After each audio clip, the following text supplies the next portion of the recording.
In the first week of September 1938, a Czechoslovak soldier opened the steel door of his bunker and stepped out into the morning air. His name was Pavel. He was 23 years old. He came from a small village near the town of democracies. His father was a blacksmith. His mother baked bread that the whole village said was the best for 50 kilometers. He had a girl. Her name was Anna. She had brown hair, and she laughed at his jokes even when they were not funny. He carried her photograph in his breast pocket, next to his heart. He had been a reservist called up 6 weeks ago when the trouble started. He thought he would be home by harvest. He was wrong. Pavel looked west. The morning fog was burning off the hills. Beyond those hills, invisible in the distance, was Germany. He had never been to Germany. He had never wanted to go. He had everything he needed on his side of the border. His country was young. It had only existed for 20 years. But in those 20 years it had become something remarkable. It was the only functioning democracy east of France. It had universal suffrage. It had a strong currency. It had schools where children learned to read and write in their own languages. It had factories that produced machinery bought by half the world. It had an army that any small nation would envy. And it had these bunkers. The bunkers were Pavel's responsibility now. He turned and looked at the structure behind him. It was massive, 10 meters wide, 20 meters long, buried deep in the hillside with only its firing ports and its steel observation cupola visible from the German side. The concrete walls were 2.5 meters thick, 2.5 meters of reinforced steel and stone and cement. No field artillery in the German army could penetrate that. No bomb could crack it. Pavel had helped test these walls during construction. They had brought in captured heavy guns from the last war. They had fired shell after shell at a test bunker. The shells bounced off like pebbles. The bunker stood. Pavel had stood inside during the tests. He had felt the vibrations. He had felt safe. Inside his bunker, there were 23 other men. Some were older veterans who had fought in the legions in Russia during the Great War. Some were boys barely 18, fresh from training, their faces still smooth and their eyes still wide. They had machine guns. They had mortars. They had stocks of ammunition that would last weeks. They had periscopes to see the enemy without exposing themselves. They had telephones connected to the battalion headquarters 5 kilometers back. They had everything a soldier could need to defend his post. Pavel walked along the trench line that connected his bunker to the next one. He could see the other bunkers dotting the hillside. They stretched for kilometers in both directions. Thousands of them. Not just here, but all along the border. A continuous line of fortifications that turned the Czechoslovak frontier into a porcupine. Any army that tried to cross here would bleed. They would bleed and bleed and bleed until they could bleed no more. And then the Czechoslovak army would counterattack. The tanks from Skoda would roll forward. The artillery from Pilsen would hammer the retreating Germans. The 35 divisions waiting behind the line would sweep forward, and the war would be over before Christmas. That was the plan. That was the confidence. Pavel believed it. His officers believed it. The generals in Prague believed it. The president, Edvard Beneš, believed it. Even the French military attaché who visited the line last month believed it. He had walked these same trenches. He had touched these same concrete walls. He had nodded and smiled and said to the Czech generals, "You have built a fortress." He did not tell them what he really thought. He did not tell them that his own government in Paris was already preparing to run. In Paris, the French cabinet met in secret. They discussed the treaty they had signed with Czechoslovakia in 1924. It was a binding military alliance. If Germany attacked Czechoslovakia, France was obligated to attack Germany. The French generals presented their plan. It was called Plan 4. It involved a limited offensive into the Saar region, a few kilometers of German territory, nothing ambitious. But even that limited offensive required mobilization. It required calling up millions of French reservists. It required disrupting the French economy. It required telling the French people that their sons would be going to war again. The French cabinet looked at the plan. They looked at each other. They remembered 1914. They remembered the lists of names posted on village walls. They remembered the empty chairs at dinner tables. They remembered the mutinies of 1917, when French soldiers had refused to die anymore. And they made a decision. They did not say it aloud. They did not vote on it. But they decided. They decided that no treaty was worth that. They decided that Czechoslovakia was too far away. They decided that Czech blood was not French blood. They decided that if Germany wanted the Sudetenland, perhaps it should have it. Perhaps a little sacrifice now would prevent a big sacrifice later.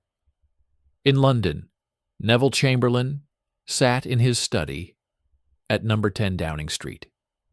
He was not a stupid man. He was not a coward. He was a man who had seen too much. He had been a young civil servant during the Boer War. He had seen the reports from the concentration camps where the British had herded Boer civilians. He had been a minister during the Great War. He had watched the telegrams arrive day after day, week after week, year after year. He had visited the hospitals. He had seen the men with no faces, the men with no legs, the men who screamed in the night. He would not allow that to happen again. He would not. He would do anything. Anything. Chamberlain looked at the reports from his ambassadors. They told him that Hitler was furious. They told him that Hitler was demanding the Sudetenland immediately. They told him that if the demand was not met, there would be war. Chamberlain did not ask whether Hitler could win such a war. He did not ask whether the German generals were plotting to overthrow Hitler if Britain stood firm. He did not ask whether the Czechoslovak army could hold the line long enough for France to mobilize. He asked only one question. How can I stop a war? The answer came back. Give Hitler what he wants. Chamberlain wrote it in his diary that night. He wrote, "It is a terrible thing to ask a small nation to sacrifice its territory, but it is a less terrible thing than war." He believed that. He believed it with all his heart. In the Sudetenland, Konrad Henlein received his orders from Berlin. They were simple. Keep the pot boiling. Demand things the Czechs cannot give. Provoke incidents. Make sure the Czech police have to respond. Make sure the response looks brutal. Film everything. Send the films to London and Paris. Make the Czechs look like oppressors. Make the Germans look like victims. Make the world demand that Czechoslovakia give up its border. Henlein's men went to work. They smashed the windows of Czech shops. They beat a Czech school teacher so badly he lost an eye. They attacked a police station with stones and bottles. When the police came out to stop them, they fell to the ground and pretended to be injured. The cameras rolled. The films went to London. "Look," said the German propaganda ministry. "Look at the Czech brutality against peaceful Germans. The Czechs are savages. They cannot be trusted with these lands. The lands must be returned to Germany. Return to civilization. Return to peace. In London, the films played in private screenings for members of parliament. The MPs watched Czech policemen pushing German demonstrators. They did not see the provocation, they did not see the stones. They did not see the school teacher who had lost an eye. They saw only Czech policemen pushing Germans. They shook their heads. They said to each other, "This cannot continue. Something must be done." Something. In Paris, the newspapers printed the same stories: German suffering, Czech oppression, the need for peace, the need for compromise. The French public read these stories and they agreed, why should French boys die for Czechs? Why should Paris be bombed for some distant argument about a border? Let the Germans have their people back. Let the Czechs keep the rest. Let there be peace. Pavel knew nothing of this. He was in his bunker. He was cleaning his machine gun. The gun was a heavy ZBVZ-37. It was Czech-made. It was one of the best machine guns in the world. It could fire 500 rounds per minute. It could be changed from a light roll to a heavy roll in seconds. It never jammed. Pavel loved this gun. He loved the weight of it. He loved the smell of the oil he used to clean it. He loved the way it felt when he fired it, the vibration through the stock, the noise that filled the concrete room and left his ears ringing for hours. He believed that this gun, his gun, would kill many Germans if they came. He believed that this gun would protect Anna. He believed that this gun would let him go home for harvest. His friend Josef sat next to him. Josef was from the east, from a town near the border with Poland. He was a farmer's son. He was built like an ox. He could carry 2 ammunition boxes at once, while other men struggled with one. Josef was not afraid either. He said to Pavel, in Slovak accented Czech, "My father says the Germans are afraid of us. He says they remember what happened last time they tried to fight a war on 2 fronts. He says they will not come." Pavel nodded. He wanted to believe Josef's father. He wanted to believe that the Germans would not come. But he had seen the intelligence reports. He had seen the satellite photos, as good as they were in 1938. He had seen the German divisions massing on the border. He knew they were coming. He just did not know when. On September 12th, Adolf Hitler spoke at the Nuremberg rally.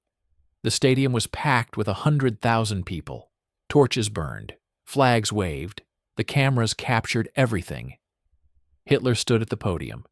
He waited. He let the silence build. Then he began to speak. His voice started low. It rose. It became a scream. He screamed about Czech atrocities. He screamed about the suffering of 10 million Germans living under foreign rule.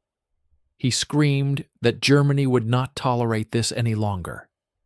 He screamed that if the Czechs did not give the Sudetenland to Germany, Germany would take it. He screamed and the crowd screamed back. Heil! Heil! Heil! The speech was broadcast live on radio across Europe. In Paris, people listened in cafes. In London, they listened in their living rooms. In Prague, they listened in the streets, gathered around radios in shop windows. In the bunkers along the border, the soldiers gathered around their own radios, a small wooden box with a single speaker. Pavel listened. Josef listened. They all listened. They heard the screaming. They heard the threats. They heard the promise of war. When the speech ended, there was silence in the bunker. No one spoke. No one needed to speak. They all knew what it meant. They all knew what was coming. But they did not know everything. They did not know that Chamberlain had already decided to give Hitler what he wanted. They did not know that the French had already decided not to fight. They did not know that their beautiful bunkers, their beautiful machine guns, their beautiful army were about to be rendered meaningless by men in suits sitting in rooms they would never see. They did not know that they were already dead. They just did not know when the bullet would arrive. Pavel looked at the photograph of Anna. He touched it with his fingertip.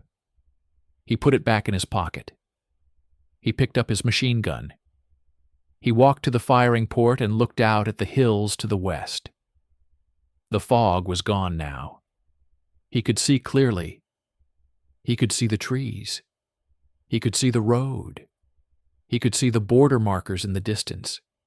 He could see where Germany began. He waited. He waited for the enemy. He did not know that the enemy was not coming. Something worse was coming. Something that would make the enemy's arrival unnecessary.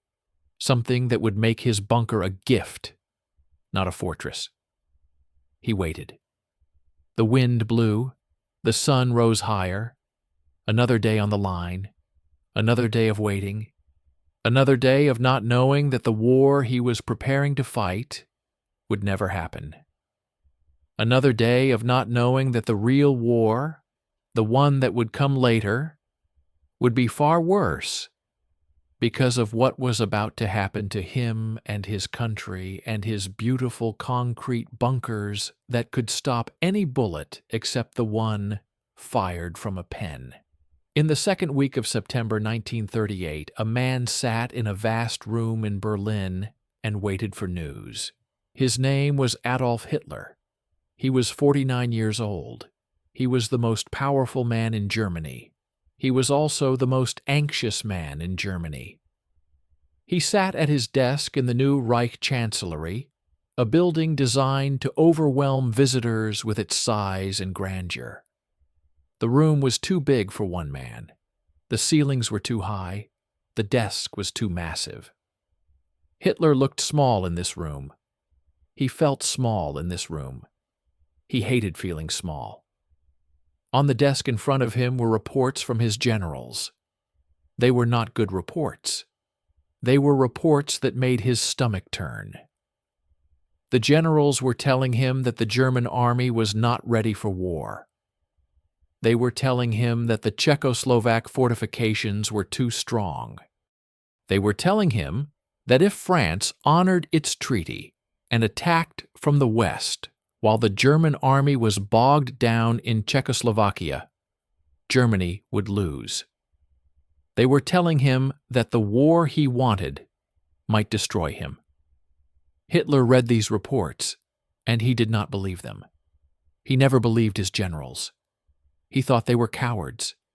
He thought they were trapped in the thinking of the last war, the war of trenches and attrition and slow death. He thought in lightning. He thought in shock. He thought in moments of pure will that would break the enemy before the enemy knew what was happening. He had proven this before.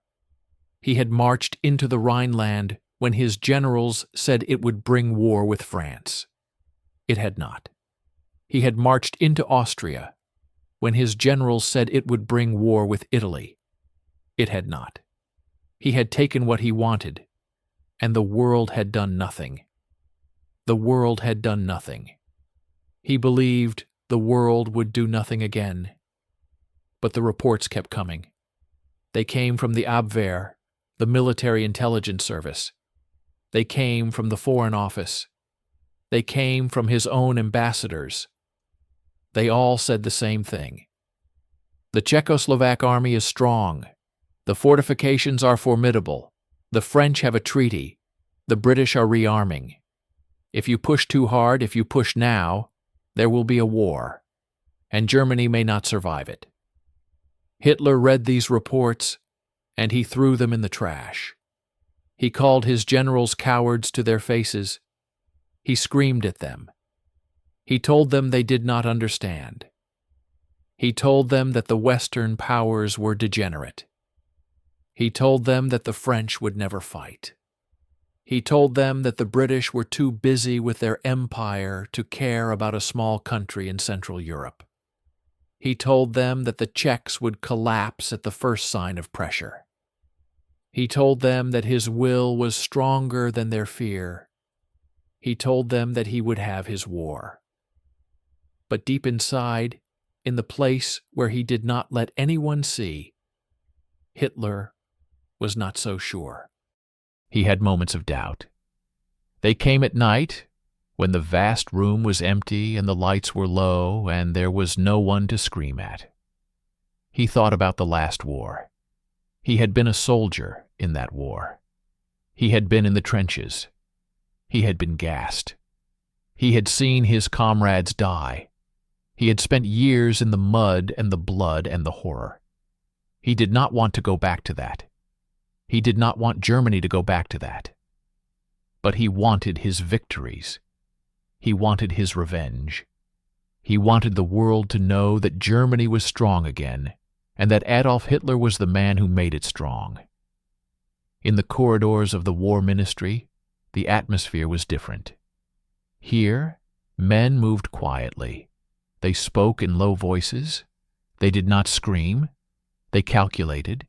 They planned. They worried. The chief of the general staff was a man named Ludwig Beck. He was a professional soldier. He had served in the Great War. He had spent his entire life studying war. He knew what war looked like. He knew what war smelled like. He knew what war did to men and nations. He looked at the plans for an invasion of Czechoslovakia, codenamed Fall Grün, Case Green, and he saw disaster. Beck wrote memoranda. Long, detailed memoranda. He wrote that Germany was not ready for a European war. He wrote that the army lacked sufficient ammunition. He wrote that the tanks were too light and too few. He wrote that the Luftwaffe could not defeat the Czech Air Force quickly enough. He wrote that the Western defenses, the Siegfried Line, were incomplete and could not hold against a determined French attack. He wrote that if Britain and France intervened, Germany would be crushed. He wrote these things, and he sent them to Hitler. Hitler did not read them, or if he read them, he did not care. Beck tried again. He went to see his immediate superior, General Walter von Brauchitsch. He pleaded with him. He said, "You must tell the Führer the truth. You must make him understand." Brauchitsch listened. Brauchitsch nodded. Brauchitsch said he would talk to Hitler. But Brauchitsch was afraid.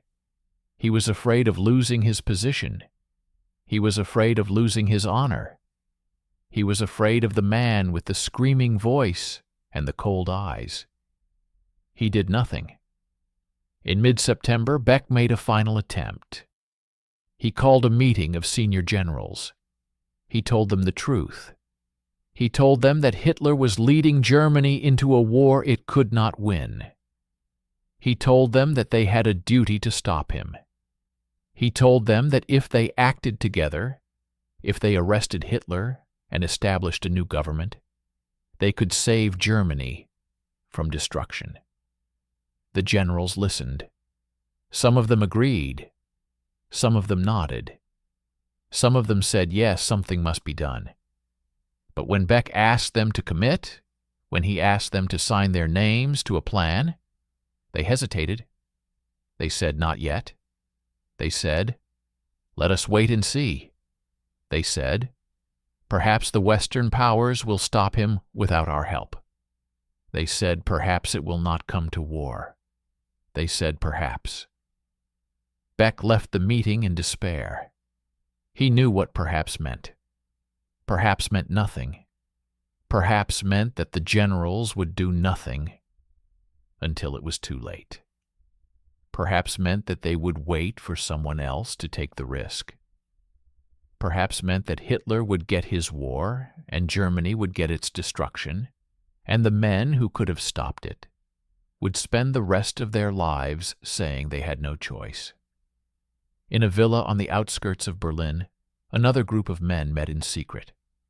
They were not generals. They were civilians. They were diplomats and civil servants and former politicians. They called themselves the opposition. They had been watching Hitler for years. They had seen what he did to his enemies. They had seen the concentration camps fill with socialists and communists and Jews. They had seen the terror and the violence and the lies. They wanted Hitler gone. They wanted Germany saved from itself. But they had no army. They had no weapons. They had only their minds and their contacts and their hope that someone in the military would act. The most important of these men was a diplomat named Ernst von Weizsäcker. He was the state secretary at the Foreign Office. He was not a Nazi. He was a conservative, a patriot, a man who loved Germany but hated what it had become. He had access to information. He knew what Hitler was planning. He knew that the generals were afraid. He knew that the Western powers were confused. He knew that time was running out. Weizsäcker decided to act. He wrote a letter. He sent it to London through a secret channel. The letter was addressed to the British government. It said, in careful diplomatic language, that Hitler was bluffing. It said that the German generals would overthrow Hitler if Britain and France stood firm.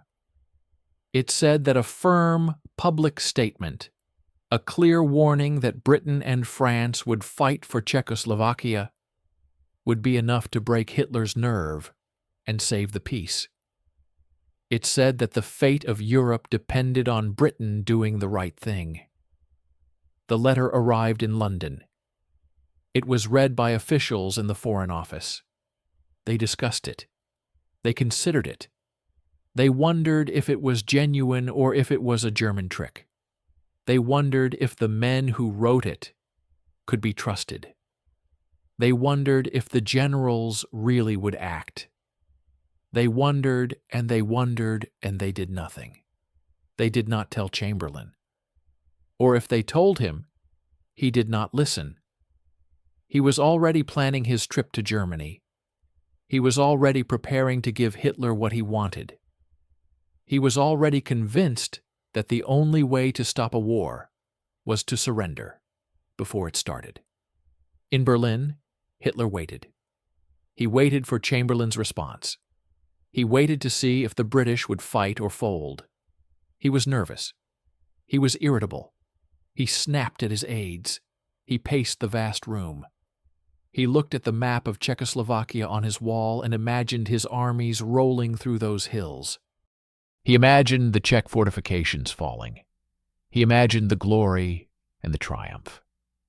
But he also imagined the alternative. He imagined the French attacking in the west. He imagined the British blockade starving Germany again. He imagined the generals turning on him. He imagined the end. On September 14th, the news came. Chamberlain wanted to meet.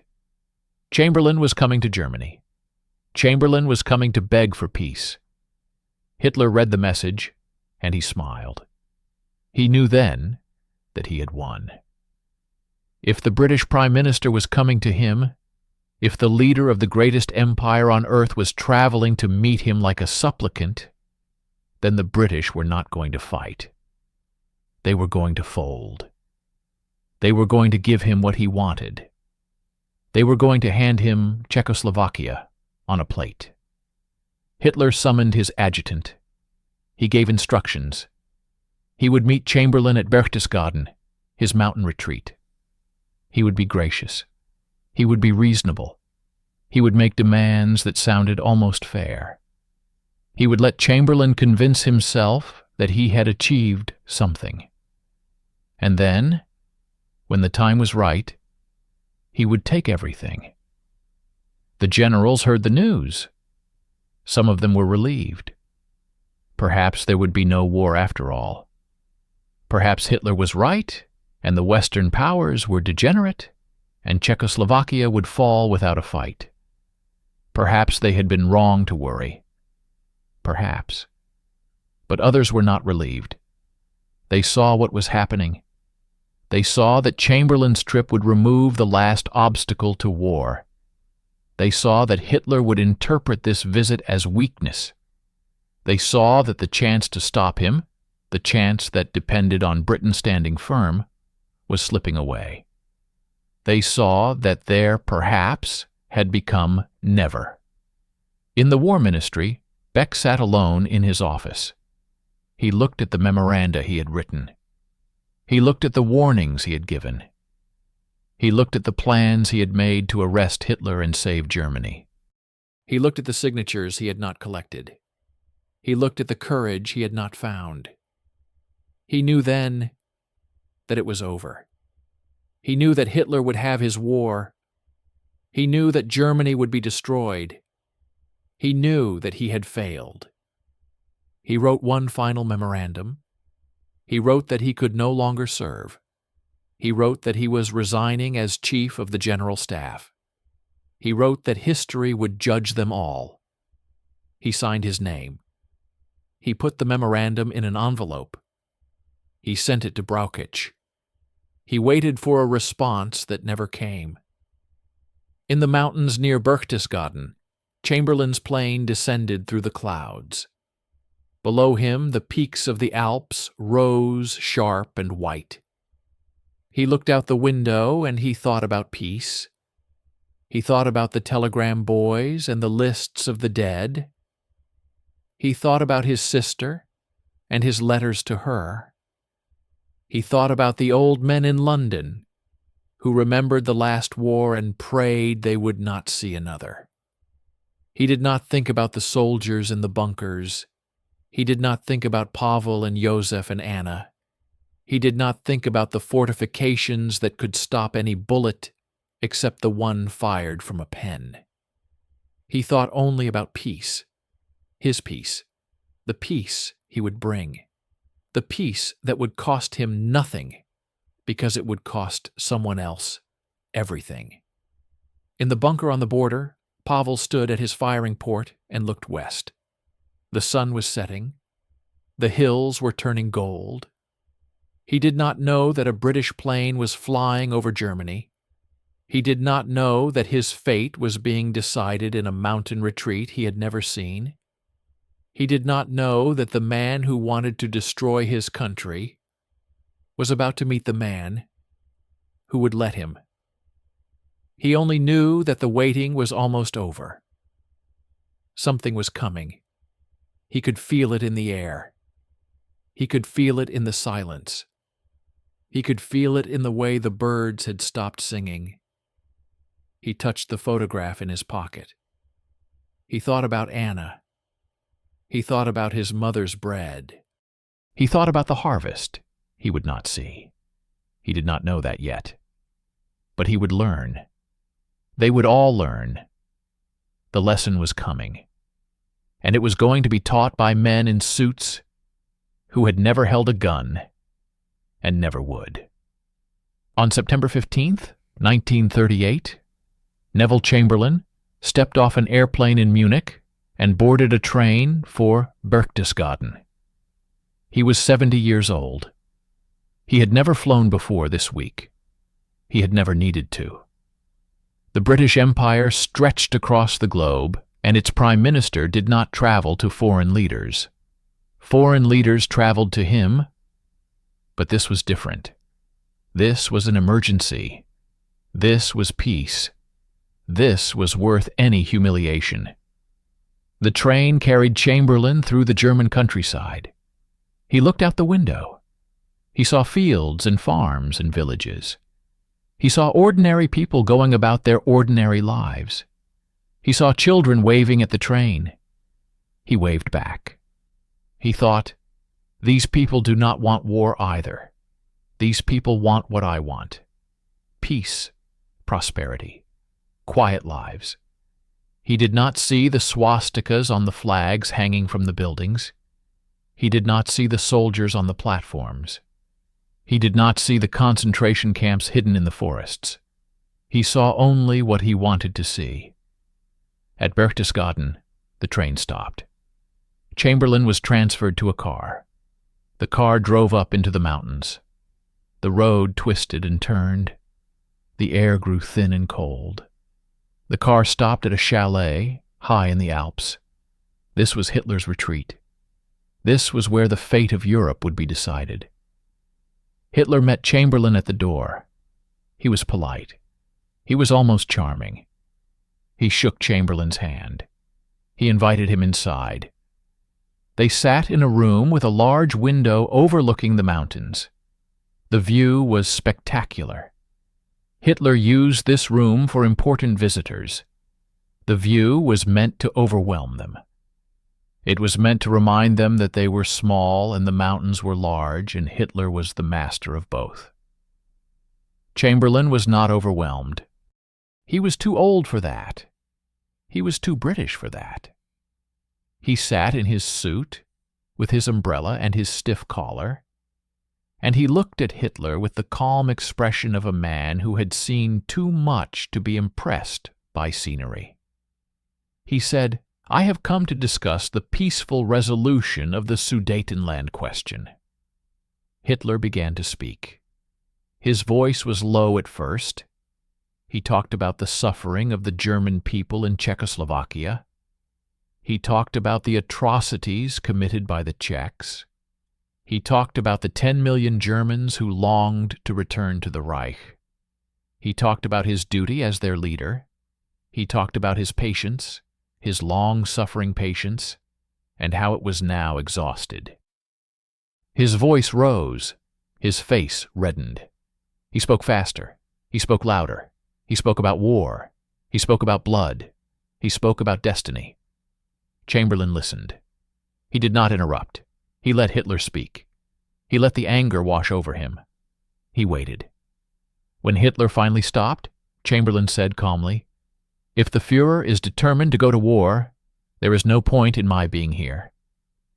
There was silence. The words hung in the mountain air. Hitler stared at Chamberlain. No one had spoken to him like that in years. No one had dared. He opened his mouth to scream. He closed it. He looked at this old man with the umbrella and the stiff collar, and he saw something he did not expect. He saw resolve. He saw the possibility that this man might actually fight. He saw his bluff being called. Hitler changed. The anger disappeared. The calm returned. He said, "Perhaps we can discuss this further. Perhaps there is a solution. Perhaps the Sudetenland could be transferred to Germany peacefully. Perhaps the Czechs could be persuaded to give up their border without a war." Chamberlain seized on this. He said, "I can persuade them. I can persuade the Czech government to accept a transfer of territory, but it must be done peacefully. It must be done through negotiation. It must be done without war." Hitler agreed. He agreed to wait. He agreed to negotiate. He agreed to let Chamberlain try, but he added one condition. The transfer must happen quickly.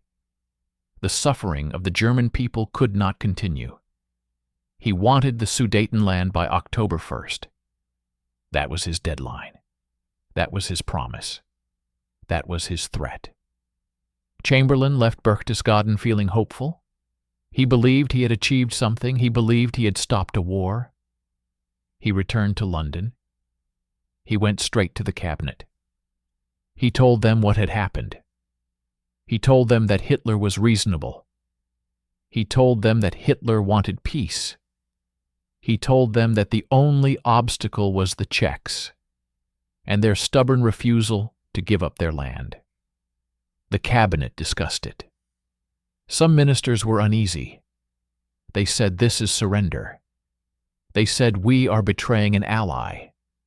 They said, "Hitler will not stop here." They said, "If we give him the Sudetenland today, he will take the rest of Czechoslovakia tomorrow." Chamberlain listened. He nodded. He said, "I understand your concerns. But what is the alternative? War, millions dead, cities destroyed, another generation lost. Is that worth a few strips of land? The uneasy ministers had no answer. They did not want war either. They wanted peace. They wanted to believe that giving Hitler what he wanted would be enough. They wanted to believe that he would stop. They wanted to believe that Chamberlain was right. In Paris, the French government received the news. They were relieved. Chamberlain had done the hard work. Chamberlain had taken the responsibility. All they had to do was agree. They agreed. They told the British that they would support any solution that avoided war. They told the British that they would pressure the Czechs to accept the transfer. They told the British that they would do whatever was necessary to keep the peace. In Prague, the Czechoslovak government watched these developments with growing horror. They had signed treaties. They had built fortifications. They had prepared for war. They had trusted their allies. Now their allies were telling them to surrender. Now their allies were telling them to give up their border, their defenses, their ability to survive as a nation. Now their allies were telling them to commit suicide to save the peace. President Benish called an emergency meeting. His generals attended. His ministers attended. They discussed their options. The generals said, "We can fight. We can hold the line. We can make the Germans bleed. If France attacks from the west, we can win." The ministers said, "But France will not attack. France has already decided. France is pressuring us to surrender. If we fight alone, we will be crushed." The generals said, "Then we die fighting." The ministers said, "And what good is that? What good is a dead nation?" Benish listened. He was a calm man. He was a rational man. He was a Democrat who believed in treaties and alliances and the rule of law. He looked at the reports from his ambassadors. They confirmed what he already feared. Britain and France would not fight. They would not honor their treaties. They would leave Czechoslovakia to its fate. He had a choice: fight alone and die, or surrender and survive. Or at least survive for now. He did not know that survival for now was not survival. He did not know that surrender now would lead to destruction later. He did not know that the men in London and Paris were not saving him. They were saving themselves at his expense. He only knew that he had no good options. He only knew that his allies had become his enemies. He only knew that the country he loved was being sacrificed on an altar called peace. On September 18th, the British and French governments presented their proposal to the Czechoslovak ambassador in Paris. It was not a proposal. It was an ultimatum. It said that Czechoslovakia must transfer all territories with more than 50% German population to Germany. It said that this transfer must happen immediately. It said that if Czechoslovakia refused, it would face Germany alone. It said that Britain and France would not help. It said that Czechoslovakia must choose between surrender and annihilation. The ambassador read the document. He could not believe what he was reading. He asked, "Is this from your governments? Is this official?" The French official said, "Yes. This is official. This is the only way to avoid war." The ambassador said, "This is not avoiding war. This is surrendering to Hitler. This is betrayal." The French official said nothing. There was nothing to say. The ambassador sent the document to Prague. He sent a telegram with it. He wrote, "They have abandoned us." He wrote, "We are alone." He wrote, "God help us." In Prague, the document was read aloud to the cabinet. The ministers listened in silence. Some wept, some cursed. Some sat motionless, staring at the walls. They had trusted their allies. They had built their country on the promise of collective security. They had believed that treaties meant something. They had been wrong. They had been terribly, catastrophically wrong. Benish spoke. His voice was calm. He said, "We have two choices. We can accept and survive. We can refuse and die." "Which do you choose?" the ministers argued. Some said, "We must refuse. We must fight. We must show the world that we will not be betrayed." Others said, "Fight with what? Fight alone against Germany? Fight with no allies? No hope?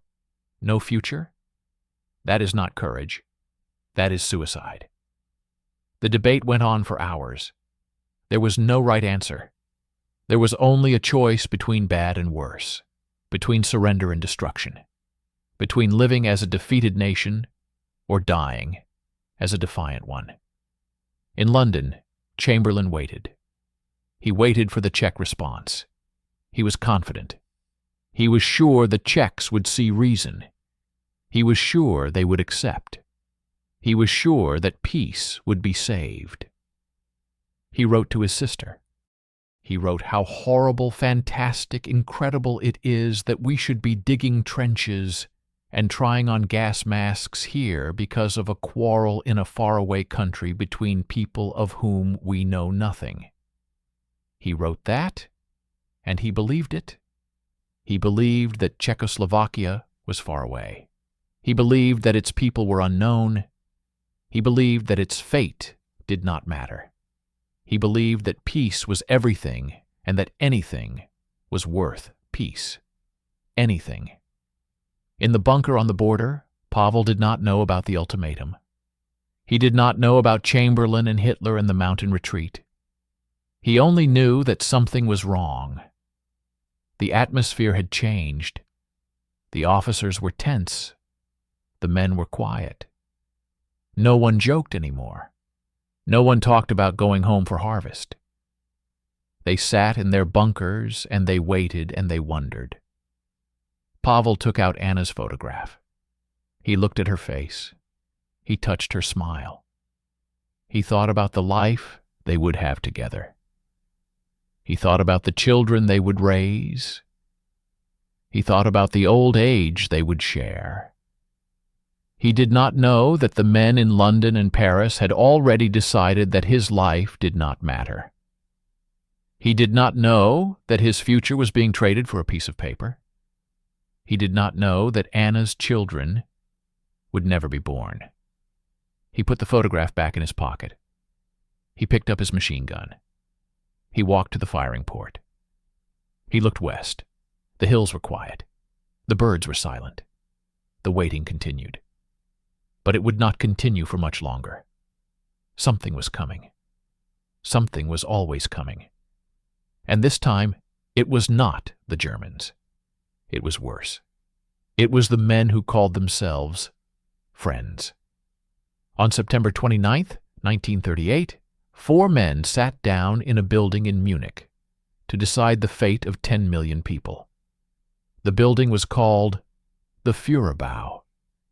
It was one of Hitler's monuments to himself, all marble and columns and vast empty spaces designed to make visitors feel small.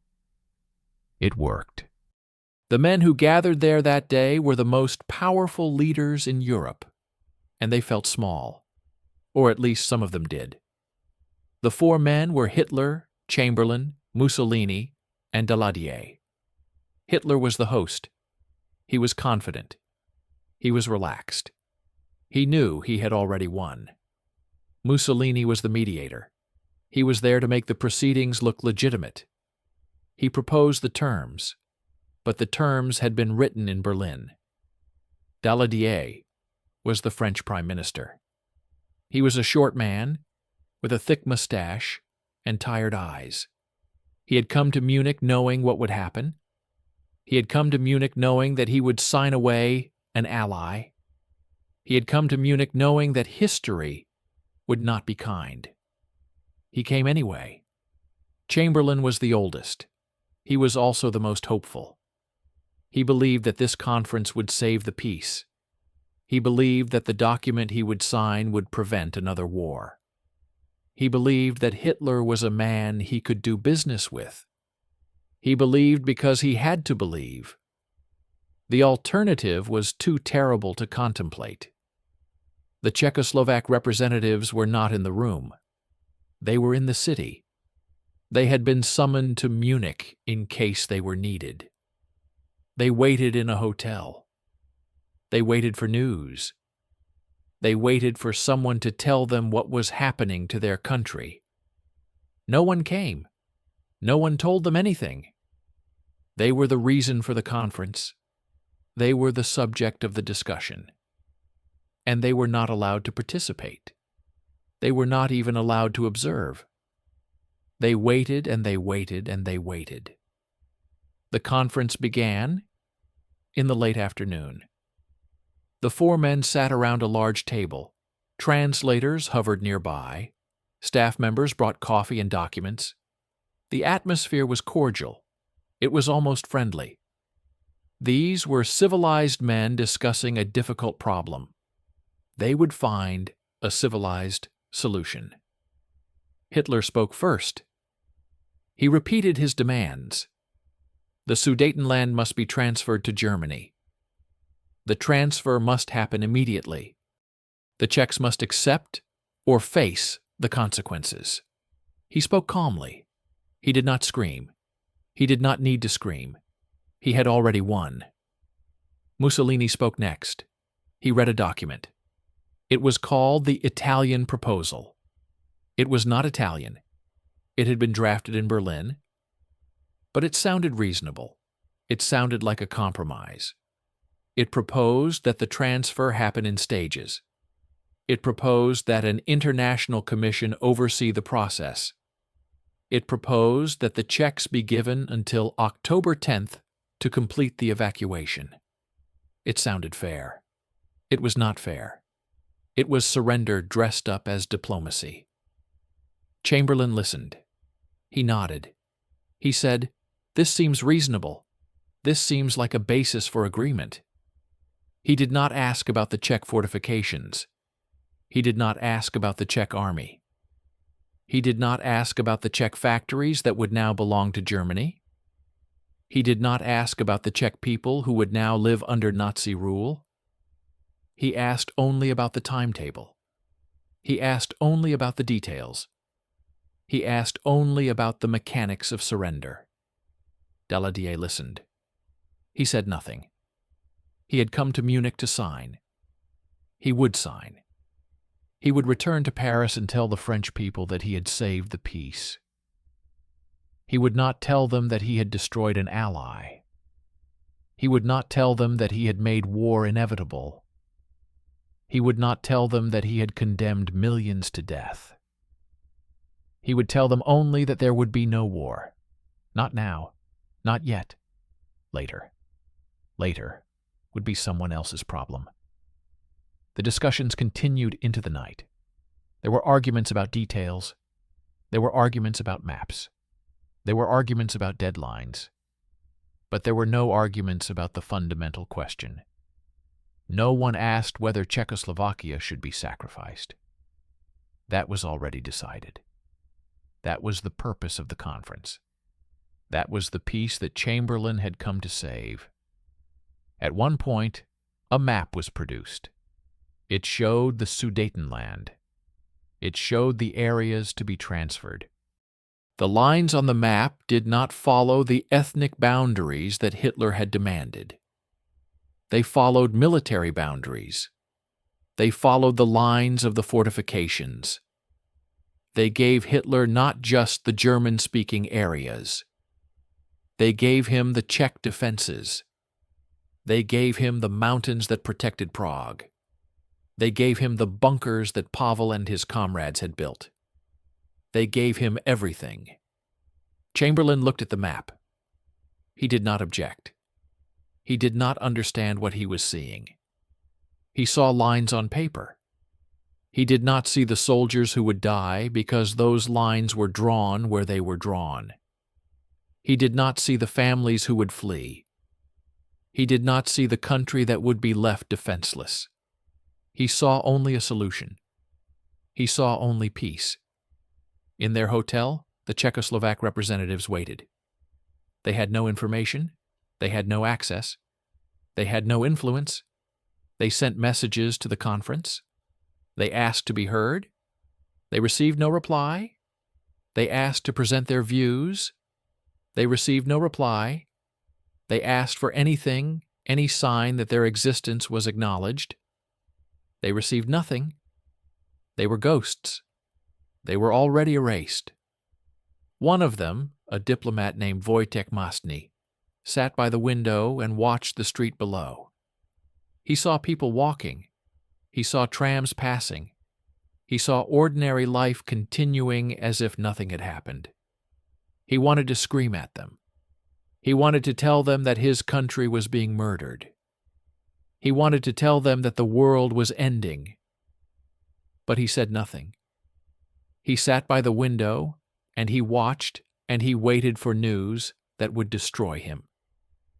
At 2 a.m. on September 30th, the conference ended. The document was signed. Hitler signed first, then Mussolini, then Daladier, then Chamberlain. 4 signatures, 4 names, 1 country erased.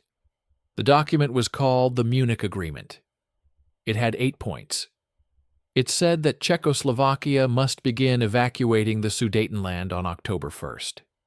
It said that the evacuation must be completed by October 10th. It said that the Czechs must destroy no installations. They must leave their fortifications intact. They must leave their factories intact.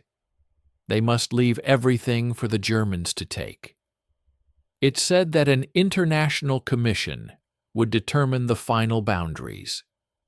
It said that Britain and France would guarantee the new borders of Czechoslovakia. It said that Poland and Hungary would have their claims addressed later. It said many things. It meant nothing. After the signing, Chamberlain approached Hitler. He asked for a private meeting. Hitler agreed. They met in Hitler's apartment. Chamberlain took a piece of paper from his pocket. It was a declaration. It said that Britain and Germany would never go to war with each other again. It said that they would resolve all future disputes through consultation. It said that this agreement was symbolic of the desire of both peoples to live in peace. Chamberlain handed it to Hitler. Hitler read it. Hitler signed it. Chamberlain smiled. He believed he had achieved something historic. He believed he had secured peace. He believed that the piece of paper in his pocket was worth more than any treaty, any alliance, any promise made to a small country far away. He did not know that Hitler had already dismissed the declaration as worthless. He did not know that Hitler had already decided to break it. He did not know that the signature meant nothing. He believed because he had to believe. He believed because the alternative was too terrible. He believed because he was old and tired and wanted to go home. The next morning, Chamberlain returned to London. He stood on the tarmac at Heston Aerodrome. He held up the piece of paper. He waved it at the cameras. He said, "I have returned from Germany with peace with honor. I believe it is peace for our time." He said it, and the crowd cheered. They cheered because they wanted to believe. They cheered because they were afraid. They cheered because Chamberlain had given them permission to hope. In Prague, the Czechoslovak government received the news. They received the terms of the agreement. They received the ultimatum. Accept or face Germany alone. There was no choice. There had never been a choice. President Benesch convened the cabinet. He told them what had happened. He told them that their allies had abandoned them. He told them that their country had been sold. He told them that they must accept or die. The cabinet accepted. There was nothing else to do. That night, Benesch spoke to the nation on radio. His voice was calm. He told the people that the government had accepted the Munich Agreement. He told them that there would be no war. He told them that they must remain calm. He told them that they must trust their leaders. He did not tell them that their leaders had been betrayed. He did not tell them that their country was defenseless. He did not tell them that the future was darkness. He told them only what they needed to hear to survive the night. In the bunkers along the border, the soldiers received their orders. They were to withdraw. They were to leave their fortifications. They were to leave their machine guns. They were to leave everything. They were to return to their units and prepare for the German occupation of their homeland. Pavel heard the order. He did not understand. He asked his officer, "Why are we leaving?" The officer could not answer. He only shook his head. He only repeated the order: withdraw, leave everything, return to base. Pavel looked at his bunker. He looked at the walls that could stop any bullet. He looked at the machine gun he had cleaned so carefully.